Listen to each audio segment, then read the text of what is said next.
Federasi Sandiwals lebih cepat selesai, ini respon Jordi Amat. Breaking news, Liga 1 batal dilanjutkan 2 Desember 2022. PSSI minta diskon uang sewa SUGBK untuk Timnas Indonesia. Pemain dipanggil Timnas Tavares sempat kaget tapi hormati PSSI. Belum gabung TC Witan Sulaiman bersinar cetak gol di AS Trensin.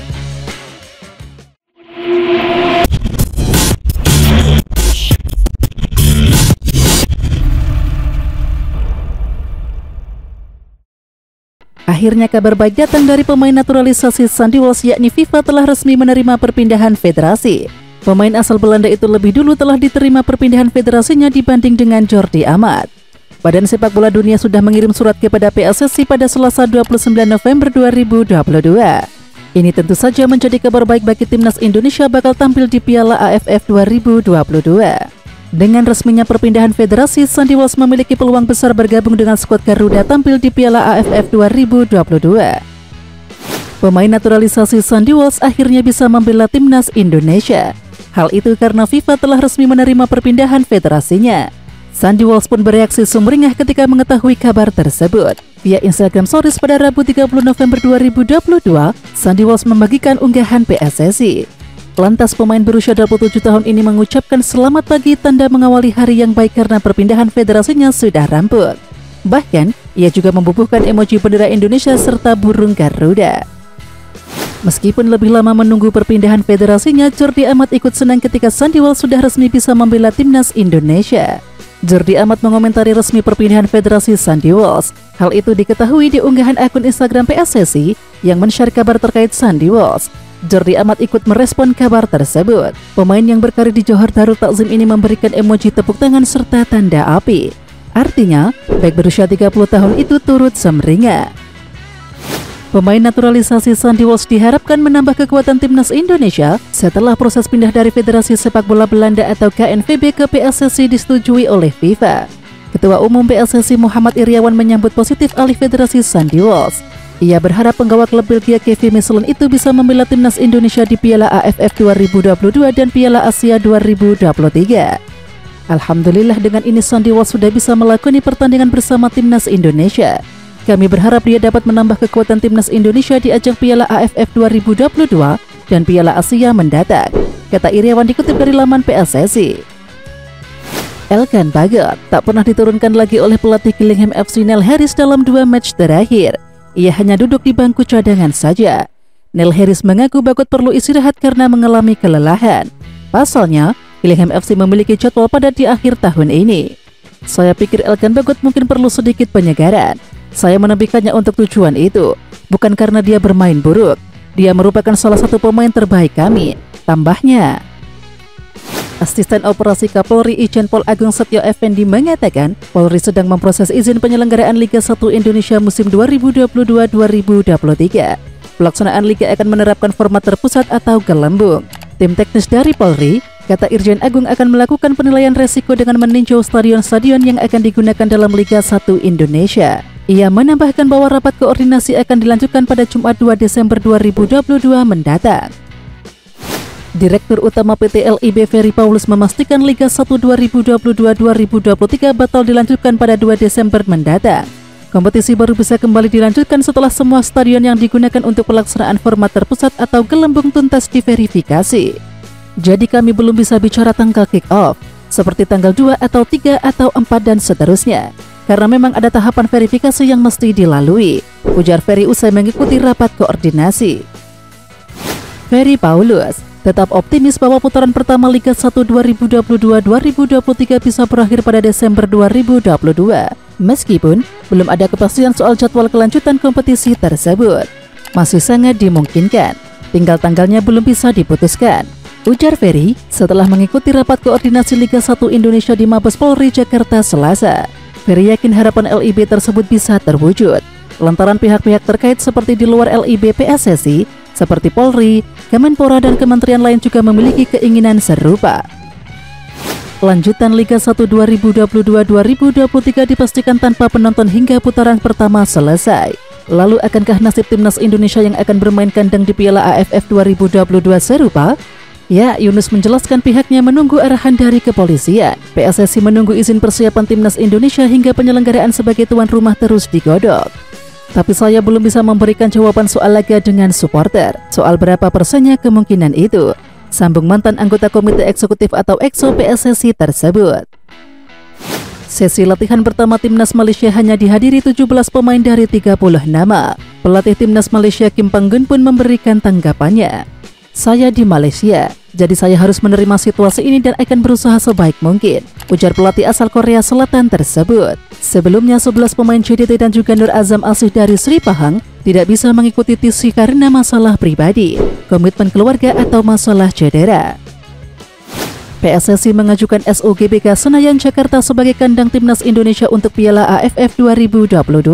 Namun PSSI meminta diskon untuk biaya sewa venue. Soal diskon biaya sewa venue untuk markas timnas Indonesia di ajang Piala AFF 2022 tersebut disampaikan oleh Sekjen PSSI Yunus Nusi. Pihaknya akan berkomunikasi dengan pengelola SUGBK, meminta potongan harga. Insya Allah akan ada pemberian diskon dari SUGBK, terang mantan anggota Komite Eksekutif atau EXO PSSI tersebut. Pelatih PSM Makassar Bernardo Tavares memberikan komentarnya terkait pemanggilan anak asuhnya ke timnas Indonesia. Tavares menambahkan jika pemanggilan pemain ke timnas bukan saat FIFA Matchday merupakan hal yang baru. Namun, dia tetap menghormati keputusan PSSI dan terkait masalah ini. Namun saya harus respect. Mungkin saya harus belajar dari culture ini. Tapi kalau ditanya saya setuju atau tidak, saya tidak setuju, ujarnya. Winger andalan timnas Indonesia Witan Sulaiman bersinar dalam laga terbaru AS Trenshin melawan Spartak Trnava dalam lanjutan Liga Tipsport Selasa 29 November 2022. Dalam laga tersebut, Witan Sulaiman dipercaya pelatih AS Trenshin yang bernama Marian Ziman tampil sejak menit pertama. Pemain asal Palu ini menjawab kepercayaan sang pelatih. Witan Sulaiman berhasil menyumbangkan 1 gol untuk AS Trenshin yang dicetak pada menit ke-20. Klubnya pun menang telak dengan skor 5-1. Winger timnas Indonesia milik PSM Makassar Yaakob Sayuri dikabarkan akan bergabung klub finalis Piala AFC 2022 asal Malaysia yakni Kuala Lumpur City FC. Kabar ini ramai di Twitter.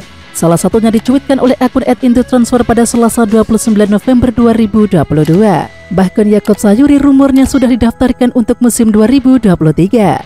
Rumor ketertarikan Kuala Lumpur FC City memang bukan mustahil, sebab pelatih mereka Bojan Hodak tahu betul kualitas pemain 25 tahun tersebut.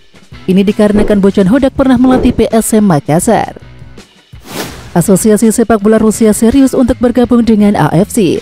Usai tidak terima karena merasa diperlakukan tidak adil oleh FIFA dan UEFA, sehingga batal tampil di playoff Piala Dunia 2022.